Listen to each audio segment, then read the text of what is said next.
বুখারীর বর্ণনা, হাদিসের মধ্যে আল্লাহ নবী বলেন, সহিহ বুখারীর বর্ণনা, আল্লাহ নবী নামাজের মধ্যে হঠাৎ একদিন দেখলেন সামনে শ্লেষা দেখা যায়, শ্লেষা মুখামা।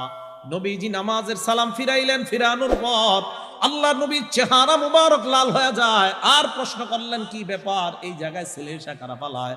হাদিসে আসছে হাক্কাহু বিয়াদিহি, আল্লাহ নবী নিজে নাকের ময়লাগুলা পরিষ্কার করলেন, করার পর বললেন, শোনো তোমরা, তোমাদের কেউ যখন নামাজের মধ্যে দাঁড়াও সামনে তোমরা কখনো থুতু ফেলবা না, কারণ নামাজে যখন দাঁড়াও ফাইন্নাল্লাহা হিয়ালা ওয়াজহিহি, তোমার সামনে আল্লাহ থাকে।